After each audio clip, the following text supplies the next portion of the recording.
Vamos começar então a nossa aula de hoje. Então, como eu falei, bom dia. Mais uma vez, nós vamos dar continuidade às aulas que nós temos tido sobre a pessoa do nosso Deus. Nós queremos conhecer a Deus. E o assunto, então, desses domingos que nós temos estudado é o tema de teologia, imagem de Deus. Em latim, chama-se Imago Dei. Então, nós demos uma pequena introdução no domingo passado. E nós falamos alguma coisa sobre essa importante questão que é Deus ter feito o ser humano à sua imagem e à sua semelhança. E então nós dissemos que nós vamos então, a partir da imagem e semelhança que Deus colocou em nós, a sua imagem, nós vamos estudar para tentar entender, para tentar conhecer mais a Deus. Então também nós vimos com os irmãos aquele versículo, alguns versículos que dizem que Jesus é a perfeita imagem de Deus. E o quanto era importante o fato de que Jesus, ao dizer que ele era Deus, que quem o via estava vendo ao Pai, ele estava ali na pessoa humana. Então existe essa ligação, essa identificação de Deus com o ser humano. E nós vamos então procurar olhar para esse pequeno aspecto de Deus se identificando com o ser humano e essa imagem que Deus colocou no ser humano para tentar conseguir ter uma visão melhor de quem é Deus. Tudo é para nós tentarmos conseguir melhorar ou conhecer um pouco mais de Deus. Não é um estudo do ser humano, mas é um estudo da pessoa de Deus. Então, aqui nesse versículo, que eu não sei se os irmãos conseguem ver, ele diz assim: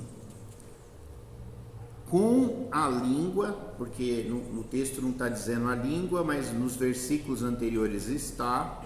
Então é Tiago, capítulo 3, versículo 9.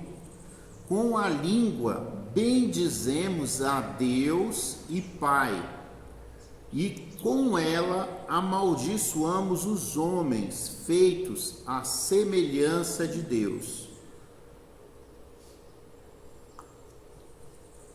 Então, a palavra de Deus nesse versículo está nos dizendo que sobre a língua, o contexto ali da língua, que a língua ela é um membro que nós temos que controlar, e ele está fazendo então nesse texto aqui uma crítica ao uso da língua no sentido negativo, ou seja, o uso incorreto da língua, e fala, que nós usamos ela para bendizer a Deus, mas erradamente nós amaldiçoamos os homens feitos à semelhança de Deus.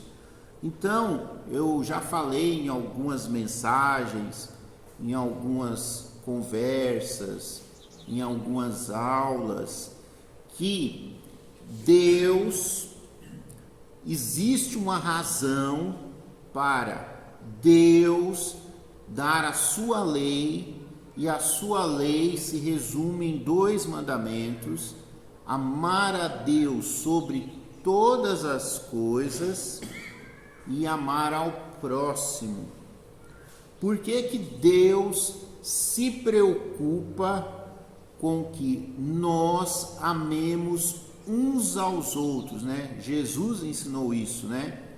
Eu quero que vocês amem uns aos outros, e aí já muda um pouco, né? Não é como você ama a você mesmo, mas é assim como eu amei a vocês, né? E o exemplo de amor de Jesus foi morrer por nós. Então nós devemos amar o nosso próximo até o ponto de dar a nossa vida pela vida do próximo. Tem que ser um amor verdadeiro. Porque Deus não colocou apenas amem a mim, que sou Deus, porque Ele nos manda amar o nosso próximo. Então, o que acontece? Acontece que Deus, sendo o Pai, Ele criou filhos, e esses filhos, o ser humano, Deus o proveu da sua imagem. Então, no ser humano encontra-se a imagem de Deus. Então é muito interessante você querer dizer que ama a Deus, como diz lá na carta de 1 a João, mas não ama ao seu irmão, que é a cara do seu pai, né? Isso é estranho. Então, o que eu quero dizer é que a Bíblia está nos querendo ensinar, os mandamentos de Deus querem nos ensinar, como está bem claro lá na carta de 1 João, que eu sempre cito com os irmãos, que se você não ama o seu irmão a quem você vê, você não vai amar a Deus a quem você não vê. Não simplesmente por causa da falta de um sentimento chamado amor, mas porque o seu irmão é a cara do seu pai. Então é muito estranho você dizer que ama o pai, mas não ama o filho. Jesus ensinou que ele era o caminho até o Pai. E Deus determinou que a salvação é por meio de seu Filho. E a doutrina dos apóstolos ensina que quem tem o Filho, de Jesus mesmo, né? Quem tem o Filho tem ao Pai. Mas quem não tem o Filho não tem ao Pai. Aí a gente vai raciocinando e fica complicado você dizer que você é cristão, que você ama a Jesus e você odeia o judeu, que é parente de sangue de Jesus. Ah, não, mas Jesus não tem nada a ver com esse mundo. Você já perguntou para ele? Porque o povo judeu foi o povo que Deus teve uma aliança e o protegeu e o guardou e se relacionou com ele a ponto de estabelecer um laço familiar com o povo judeu e incluir o povo judeu no seu clã. E então o povo judeu era conhecido como a tribo de Javé, né? A tribo de Javé, certo? Então eles são o povo de Deus no sentido lato da palavra, eles são o povo de Deus.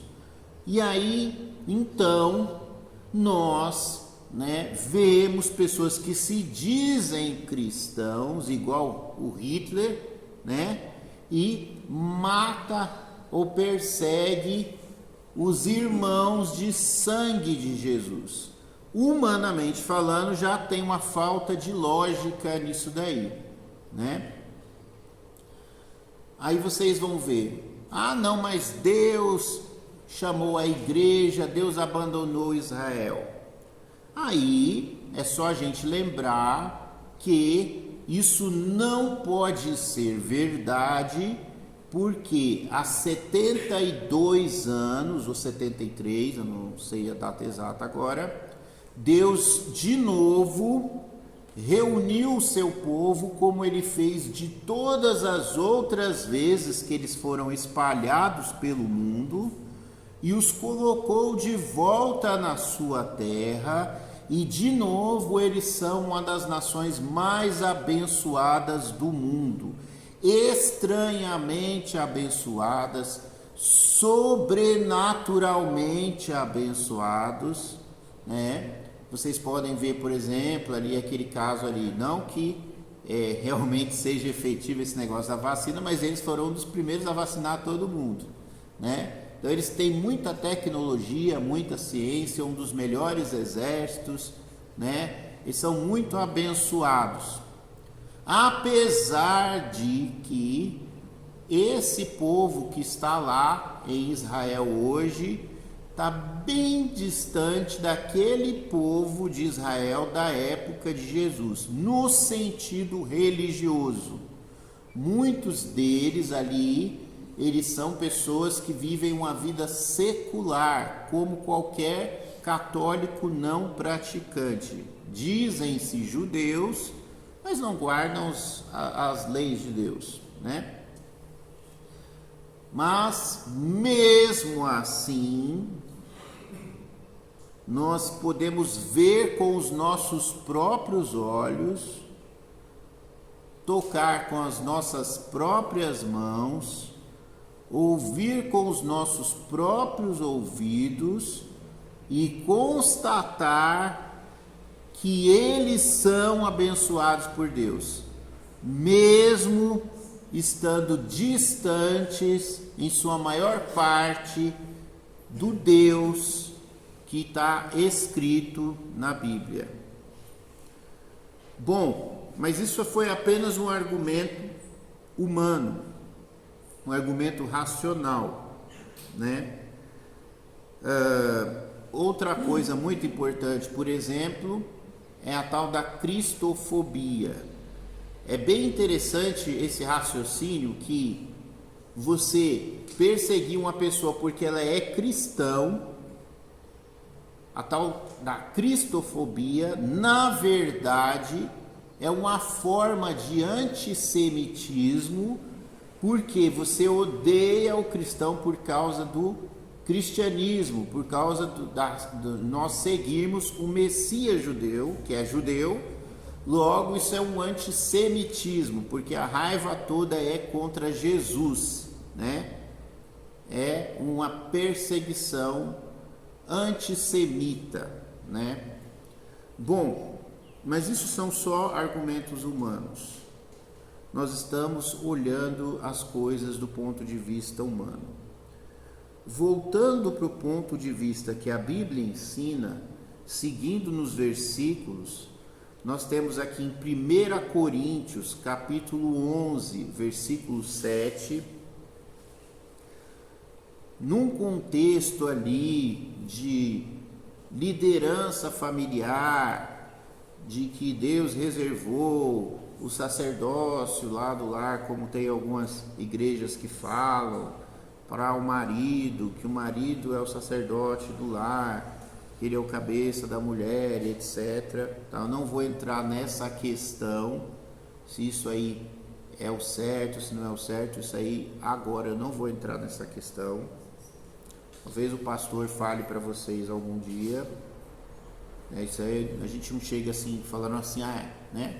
Tem que explicar, porque senão dá confusão, dá briga, né? O homem, pois, não deve cobrir a cabeça, porque é a imagem e glória de Deus. Frisando essa parte aqui que eu coloquei em amarelo. E a mulher é a glória do homem. Então o homem é a imagem e glória de Deus. 1 Coríntios capítulo 11, versículo 7.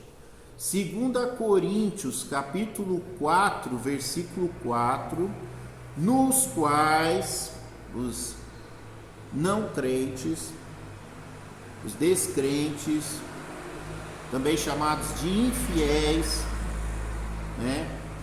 O Deus desse século cegou os entendimentos, também chamados de incrédulos, para que lhes não resplandeça a luz do Evangelho da glória de Cristo. Então o Evangelho é o Evangelho da glória de Cristo. O Evangelho também chamado da cruz de Cristo. O Evangelho da graça de nosso Senhor Jesus Cristo. Continuando, que é a imagem de Deus. O Evangelho, ele nos diz que Deus amou o mundo, e ele amou então, esse mundo quer dizer as pessoas, o ser humano, e Deus amou o ser humano de uma maneira tal que ele pegou o único filho verdadeiro que ele tinha e ele entregou o filho dele verdadeiro que ele tinha, o único filho, para morrer pagando pelos crimes da humanidade, para que qualquer ser humano que quiser ser beneficiado pelo sacrifício de Jesus Cristo, não morra eternamente na condenação do inferno. Então eu vou repetir, João 3,16, explicando: todo ser humano, todo o ser humano, aí toda regra tem sua exceção, então exceção vamos fazer aí para os bebezinhos, certo? Todo o ser humano que nasce nesse mundo e morre, exceto os bebezinhos, vamos colocar assim, só para os irmãos entenderem, não ficar nenhuma dúvida, morre e vai para o inferno, porque ele nasce condenado ao inferno. O ser humano, ele não passa por um julgamento, você foi bonzinho na vida, você vai para o céu, ou você foi bonzinho, ou você foi malvado, você vai para o inferno. Não. O ser humano que não reconhece, não aceita, não se cobre com o sangue do sacrifício de Jesus, não importa se esse ser humano é bonzinho ou não, se ele é católico, se ele é judeu, se ele é budista, se ele é muçulmano, não importa de qual religião, ele morre e ele vai para a condenação eterna. É isso que a Bíblia, o Evangelho de Jesus Cristo ensina. Então, vou repetir, todo ser humano nasce já indo, vivendo, pronto para quando ele morre, ele cai no inferno. Aí a Bíblia fala que Deus, ele amou o ser humano e ele entregou o filho dele para que ele morresse e pagasse pelo crime, pelo pecado do ser humano, para que qualquer ser humano que acredite nesse sacrifício de Jesus, o seu filho, aceite, ele não morra eternamente, mas tenha a vida eterna. Então, o Evangelho, ele diz que Deus, então, encarnou como ser humano, viveu como ser humano, e ele entrou na regra de condenação do ser humano, e ele passou por todos os testes, e ele venceu a prova, e ele então pagou a pena que estava todo ser humano condenado, e então ele conseguiu para cada um de nós, qualquer ser humano, a chance de escapar da condenação. Só que essa chance não foi dada automaticamente. Ela é dada para todo aquele que nele crer. Salmos... Oi. Posso perguntar? Pode. Como a gente entender o primeiro texto de Tiago, que fala que todo homem é a semelhança de Deus? Como a gente pode entender isso? Que um ser humano, vamos dizer, usar uma expressão simples que a gente dá, que não vale o que come, por exemplo. Como podemos comparar com um ser humano desse, com a semelhança de Deus? Como podemos comparar com um Saddam Hussein, um Mussolini, um Xi Jinping, um Putin? Como podemos, usando esses nomes, porque são nomes destacados que estão na história, como podemos usar esse ser humano como semelhança de Deus? Então, vamos lá. O que acontece? Em teologia, principalmente na igreja que eu conheço mais assim, a igreja presbiteriana, o calvinismo, eles ensinam o seguinte, que quando o ser humano comeu lá do fruto da árvore, foi expulso do paraíso, que é o jardim do Éden, aquele ser humano feito à imagem e semelhança de Deus, ele virou um demônio. Ele perdeu completamente a imagem e semelhança de Deus. Ele perdeu completamente o valor. Ele virou um demônio, completamente mau. Chama-se a doutrina da depravação total. Ele é um lixo, um verme, um demônio. Ele não tem como se relacionar com Deus.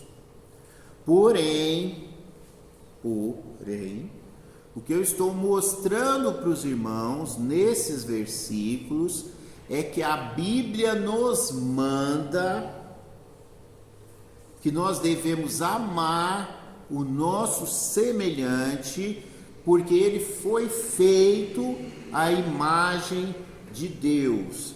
Isso quer dizer que a Bíblia está nos ensinando que esse ser humano, depois que ele caiu da graça que ele tinha do Éden, ele ainda é a imagem de Deus. E o que eu estou mostrando para os irmãos é que Deus morre pelo ser humano, dá a vida pelo ser humano, porque o ser humano tem valor, e esse valor que Deus vê no ser humano é a imagem que ele colocou no ser humano.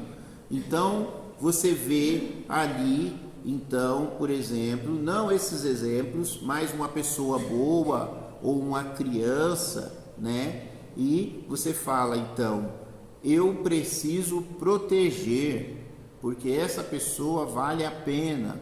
Então existe essa consideração que nós mesmos temos a capacidade de ter pelo próximo ser humano, pela nossa esposa, pelo nosso esposo, pelo nosso filho. Existe uma coisa natural, um reconhecimento natural do valor do ser humano. É por isso que existe família, é por isso que existe sociedade. Porém, existem os vermes, né, da humanidade. Mas aí a gente não pode esquecer que quando a gente vê uma pessoa agindo como se fosse o demônio, nós não podemos esquecer que o demônio está solto por aí. Que o demônio, ele entra dentro das pessoas. Nós não podemos esquecer que o demônio transforma as pessoas à sua própria imagem. Ele não quer que as pessoas sejam filhas de Deus, ele não quer que as pessoas encontrem a salvação em Jesus. Então, ele chama essas pessoas, igual ele fez com Jesus, colocou lá no alto do monte e falou: olha, tudo isso aqui vai ser seu, basta você me adorar. Quando ele pede adoração, ele quer ser o Deus dessas pessoas, ele quer ser o Senhor dessas pessoas. Já ouviu aquele negócio do pacto com o diabo? O diabo passa a ser o seu Senhor, é a mesma coisa que o pacto com Javé, com Deus. Deus passou a ser o Senhor. Então, quando você faz um pacto com o diabo, você faz uma aliança com o diabo, você entra para a família dele, e ele vai assumir o papel de pai, e aquela pessoa vai passar a tentar ser filho do seu pai, e vai tentar imitar o seu pai, porque é isso que os filhos fazem. Então, quando o povo foi questionar Jesus falou para as pessoas: vocês têm por pai o diabo, vocês querem fazer as obras dele, ele é homicida desde o princípio, vocês querem matar, né? Então, é que não dá para entrar nessa amplitude toda, mas quando você, né, por exemplo, lá, acho que 1 João está escrito: não sendo como Caim, que era do maligno e matou a seu irmão. Ou seja, existe essa questão da identificação daquele que você adora, daquele que você segue, né? É igual que tem o pessoal que é fã lá do cantor sertanejo, aí ele vai e se veste, é fã lá do super-herói, veste a roupa do Batman. Tudo aquilo que você adora, você imita, você transfere aquela imagem, porque você quer ser aquela pessoa, seja ela Deus ou seja o diabo. Então, aquela pessoa que se torna um assassino, ele está seguindo os passos do diabo. Aquele que se torna um ladrão, ele está seguindo o evangelho do diabo. Aquele que é corrupto, ele está seguindo a safadeza de Satanás, que é mentiroso desde o princípio. Mas eu não vou entrar ainda nessas coisas, é só uma resposta prévia, tá? Existe essa inclinação que o ser humano pode ter, ele pode se espelhar em Deus ou pode se espelhar no diabo. Então, essas pessoas, elas eram para ter a imagem de Deus, mas elas estão seguindo o modelo errado, né? Continuando, a gente vai chegar lá, mas ainda não. Aqui, então, eu vou começar a explicar algumas coisas mais detalhadamente. Voltando à questão da nossa aula de hoje, que o tema dela, isso tudo foi só uma introdução, o tema de hoje é a questão da alma. Eu falei na aula passada que nós não vamos olhar para o aspecto físico do ser humano, até porque o ser humano parece muito com um animal chamado macaco, certo? Só que o ser humano não tem pelos igual ao animal. E nós então mostramos na aula passada que realmente o ser humano, ele cientificamente ele é considerado um ser, um animal, uma espécie de animal, um tipo de bicho. Nós somos um tipo de animal. Então isso daí não é a imagem de Deus. Isso daí já ficou definido que não é a imagem de Deus. Deus, ele é espírito, certo? Ele criou tudo e nada daquilo que foi criado pode ser referência da imagem de Deus, nem esse corpo físico aqui. Então Deus não tem 2 olhos, não tem um nariz, não tem uma boca, porque ele é um ser, e eu tentei explicar isso de uma certa forma, que Deus, tem pessoas que querem dizer que Deus é em algumas religiões, que Deus é uma força da natureza, que Deus é o vento, que Deus é o sol. Não, essas coisas são natureza. Deus está muito além de toda a criação. Então Deus deu a lei lá nos 10 mandamentos. Não é para falar que eu sou um boi, que eu sou um jacaré, que eu sou um cachorro, que eu sou um homem. Não, nada pode representar a minha imagem. Aí, teoricamente, assim, olhando de uma maneira humana, né, nada espiritual, Deus dá essa lei, aí depois Deus vem cá e se apresenta como ser humano. Tá? Mas isso é só uma pegadinha mental. De fato, então, nada que você pode ver é imagem de Deus. Nós não temos essa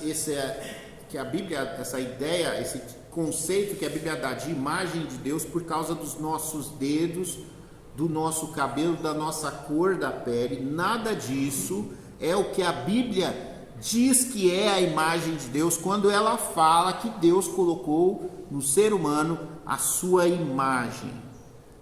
Então nós vamos ler um pouco aqui da constituição do ser humano. Então aqui eu não coloquei os versículos, existe na internet, no próprio site da nossa igreja, tem uma parte ali que se chama, acho que é blog, está lá no site. Você consegue acessar o escrito meu que tem lá. É um documento que eu fiz há muitos anos atrás, há uns 10 anos atrás. Foi para o meu concílio. Lá você vai ver a parte de antropologia, você vai ver essas coisas com mais detalhes. Aqui eu só vou dar um por cima. Quando Deus criou o ser humano, e a gente já falou, isso aqui é só uma revisão de uma aula que o pastor estava dando e a gente falou sobre isso, certo? Deus, quando ele criou o ser humano, ele fez o bonequinho de barro e ele soprou no nariz do bonequinho de barro. Lá na Bíblia está escrito que ele soprou no nariz. Então Deus tinha feito o nariz do bonequinho de barro. Quando Deus, e a Bíblia vai falar no hebraico que Deus, esse sopro não é o ruá, não é a palavra hebraica ruá para espírito, mas é o neshama, é sopro mesmo. Soprou no nafal, que é o nap, eu acho, que é o nariz, né? Agora eu não lembro o nome hebraico. Soprou no nariz e aí o ser humano passou a ser nefesh hayá, que é alma vivente, ser vivente na melhor tradução. Esse nefesh é o aparelho respiratório. Ali é como se fosse uma ressuscitação, é como se fosse aquela respiração boca a boca, onde você sopra ali na boca da pessoa, tampando o nariz. É diferente do que está escrito na Bíblia, mas segura o nariz da pessoa, sopra. Até já foi banido isso daí, porque falaram que não precisa. Sopra ali na boca da pessoa, aperta ali o pulmão ali e faz ela começar a respirar. Foi isso que Deus fez. Deus soprou no nariz do homem e o homem passou a ser respirante. Nefesh, que é aparelho respiratório, hayá, né? O movimento, vida, né? Ser respirante. Todos os animais Deus tinha feito nefesh hayá, ser que respira sobre a face da terra. Portanto, a princípio, o ser humano é uma máquina, é um mecanismo que ele precisa de um start, e dá esse start e ele começa lá com a bomba, igual o mecanismo da máquina a vapor, o mecanismo dos carros, né? É interessante que um carro, acho que 3 cilindros, 4 cilindros, é a mesma coisa, o motor do carro é a mesma coisa que um coração, porque o coração é um motor de 4 cilindros, 4 válvulas, né? Ele tem 4 pedacinhos ali que são 4 válvulas, literalmente, que cada uma bombeia. Bem interessante, né? Como o ser humano imita, copia, né, a criação. Então o ser humano começou a funcionar. E essa máquina, ela funcionando, ela está viva, ela se mexe. Então, humanamente falando, nós poderíamos parar por aí. Morreu, acabou. Mas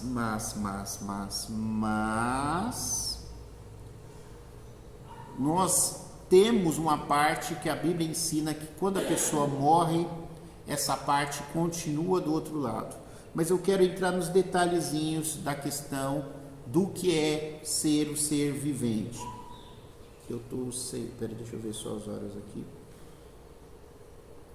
Falta poucos minutos. Então, né? A gente está só na introdução. Máquina, nefesh, hayá, aparelho respiratório. Então nós temos aqui um versículo, Salmo 124, capítulo 4, que diz: então as águas teriam transbordado sobre nós e a corrente teria transpassado sobre a nossa alma. Fantasminha que existe dentro do robozinho de barro? Não! Nefesh, a palavra que diz traduzido como alma, sobre a nossa garganta, sobre o nosso aparelho respiratório. Então esse versículo aqui, quando você olha para o hebraico, você vai ver que ele traz aquela ideia de angústia, de sufocamento, de sentir-se sufocado. Quando você entende essa palavra alma no hebraico ali, o nefesh, você vai ver, então as águas teriam transbordado sobre nós, teriam transpassado sobre a nossa nefesh, ou seja, sem ar. Os salmos são hinos, são orações, são poesia, e eles são cheios de sentimento. Ele está tentando expressar aquela angústia do sufocamento. Próximo. De que o Covid ataca exatamente na nefesh. Yes. Perfeito. Salmos 84, 2. A minha nefesh está desejosa. Deus nos criou um ser desejante. O movimento da nefesh é ser respirante. Puxa, as minhas aulas lá de teologia, lá de 1000 anos atrás, 2004, com o professor judeu convertido, né, pastor Jorge Pinheiro, Dr. Jorge Pinheiro. Desejante, respirante. Puxa o ar, solta o ar. Puxa o ar, solta o ar. A minha alma, ela está desejosa e ela desfalece pelos átrios do Senhor. Meu coração e a minha carne, aí vem o paralelismo poético de dizer a mesma coisa com palavras diferentes. A minha alma, o meu coração, a minha carne, está falando do ser humano. Então a alma também como coração, como ser humano, clamam pelo Deus vivo. Aí o que é a ideia aqui? A minha alma suspira e desfalece. Já viu a pessoa apaixonada? Ah, como ela é linda. Ah, que voz maravilhosa. Ah, que perfume. Ah, olha o sorriso dela. A pessoa fica toda boba, né? Eu não, que eu já superei isso. Eu estou calejado, né? Mas, apesar de até parar com isso, tem que conseguir de novo sentir a beleza da vida, né? Mas, vamos lá. Aquele negócio, suspira e desfalece. Como eu anseio por estar na casa de Deus. Que saudade, emoção, sentimentos, salmos, poesia, música, fundo do coração, né?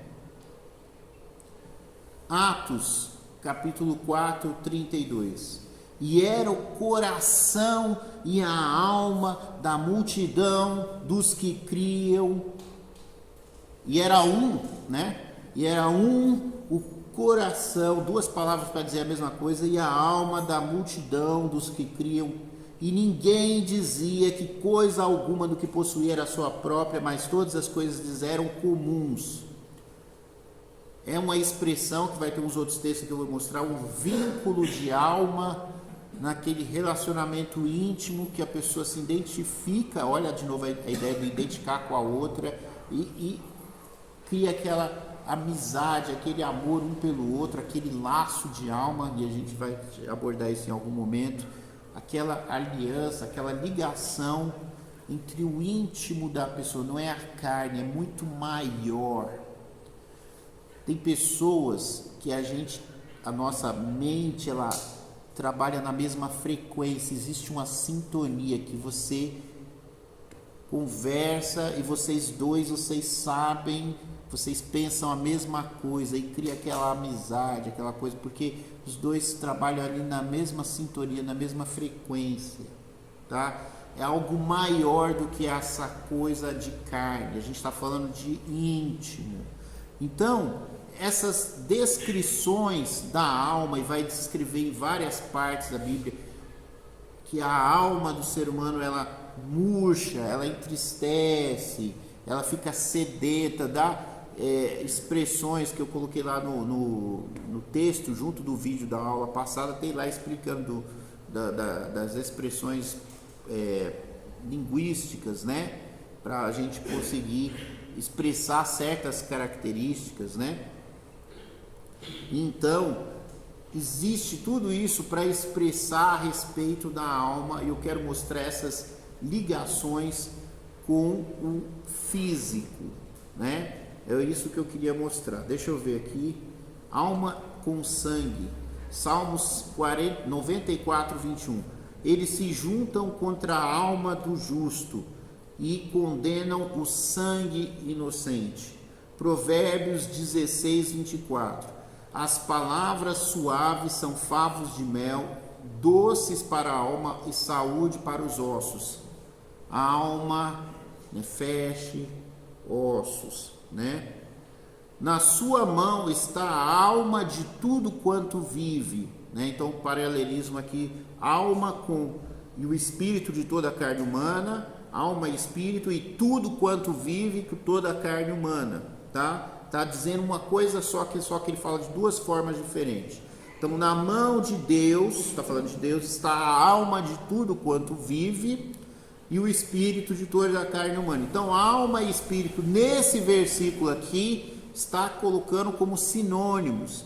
Então, a gente começa a entender, quando fala dos espíritos que não têm corpo, que atravessam, né, paredes, etc. Essa é uma parte que está dentro do ser humano.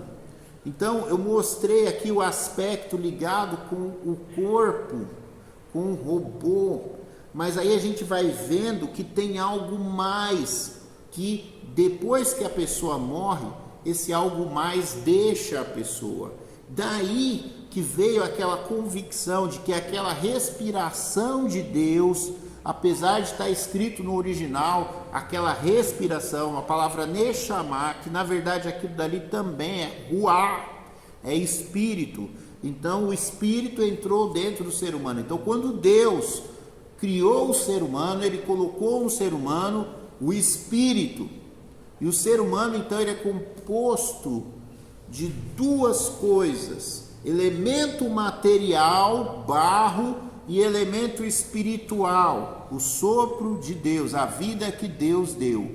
E quando o ser humano morre, é porque o corpo dele está se desfazendo, e para ele se desfazer é o sentido inverso do que ele foi criado. Se o ser humano passou a existir quando Deus colocou o espírito dele dentro do objeto inanimado, que era o boneco de barro, e o boneco de barro passou a ser um ser vivente, quando o espírito abandona o boneco de barro, ocorre a morte, é desfeita, né? Morte, a palavra separação, se separa a matéria e aquilo que não é matéria, a parte espiritual, né? E aí a Bíblia, então, nesse versículo está deixando para a gente bem claro que e esse é um livro muito antigo, um livro mais antigo da Bíblia, é o livro de Jó, escrito antes das leis de Moisés, etc., que tinha-se o entendimento de que alma e espírito são a mesma coisa. Então, quando Jesus morreu na cruz, e está escrito que ele bradou e ele entregou o espírito, quer dizer que ele entregou a sua alma. Você pode colocar assim também: ele entregou a sua alma, ele deixou a vida humana física. Ele, como os espíritas costumam dizer, eu não quero que as pessoas entendam que a gente é espírita, porque a gente não tem nada a ver com o espiritismo, é a igreja evangélica normal, mas eles usam algumas expressões que explicam muito bem. Jesus simplesmente, se ele tinha encarnado, ele desencarnou. Por quê? Jesus não é um ser humano normal, porque o ser humano normal, e eu vou explicar essas coisas mais lá para frente, ele pertence a este plano, a esta existência, ele nasce. Assim como o corpo se multiplica e gera-se vida física, também gera-se vida espiritual. Então o ser humano é de descendência. Porém, o Espírito de Jesus não. Ele veio do céu, ele já existia. Eu passei a existir quando eu fui concebido ali 9 meses, 8 meses, né, que eu acho que eu nasci um pouco antes, de 27 de maio de 1980. Eu passei a existir ali. Deus não tinha um estoque de almas lá no céu e falou: hora de descer, igual nos filmes. Desce lá que você vai nascer. Não tinha isso. Não existia a alma 999, a alma YGK, código de barra tal, agora é a sua vez, desce e encarna. Não existia. Eu não existia. Jesus existia, porque Jesus é Deus, e Deus encarnou. Ele entrou na nossa existência. E Jesus deveria ter a lembrança de sua vida passada. Diferente de que os espíritas, não, porque a pessoa se lembra da sua encarnação passada. Jesus, ele se lembrava do céu, né? Porque Jesus era Deus. Mas não vamos entrar nesses detalhes. 1 Tessalonicenses 5:23. E o mesmo Deus de paz vos santifique em tudo, em todo o vosso espírito e alma e corpo. Aqui a gente entra na parte de teologia da doutrina dos tricotomistas e dos dicotomistas. Como os irmãos já viram, existem os calvinistas, existem os arminianos, existem os batistas, os presbiterianos. Existe quem acredita que o homem não tem livre-arbítrio, que o homem tem livre-arbítrio. Existe quem acredita que o homem é composto de corpo, alma e espírito.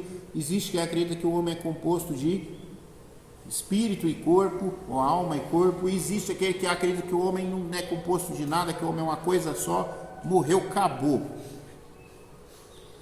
Esse versículo é usado para quem defende que o ser humano é feito de corpo, alma e espírito. Corpo, imitando Deus, né? Deus é 3 em 1, corpo, uma alma e um espírito. Esse versículo.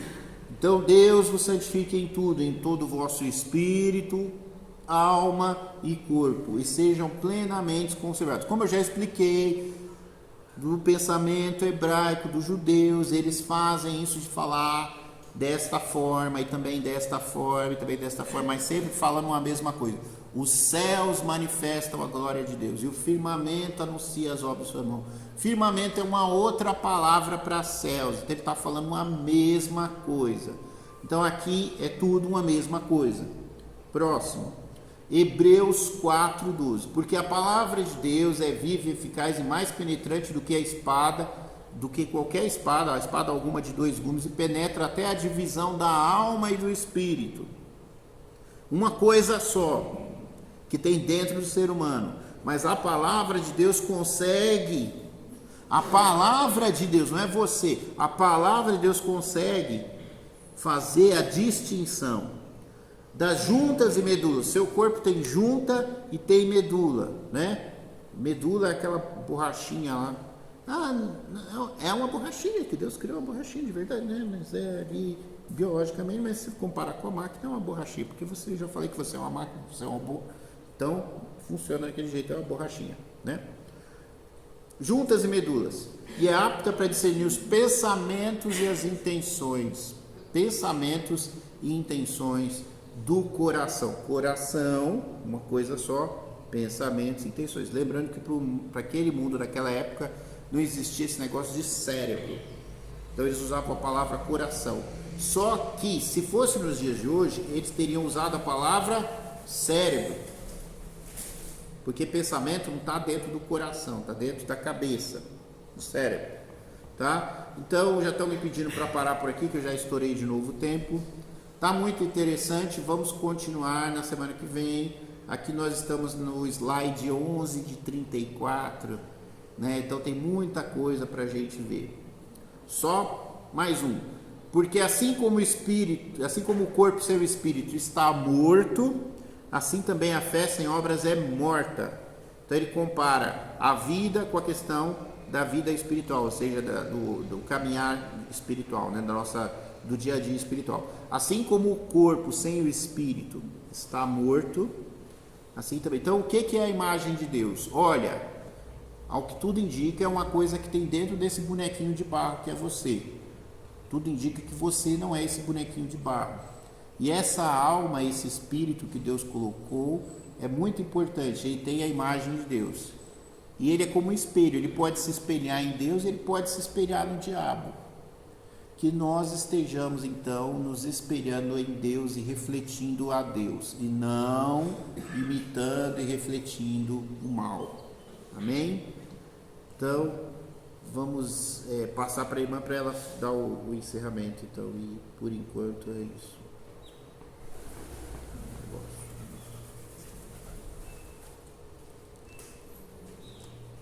Muito bom, nós ouvimos, né? A hora passa, a gente quer continuar ouvindo mais o relato.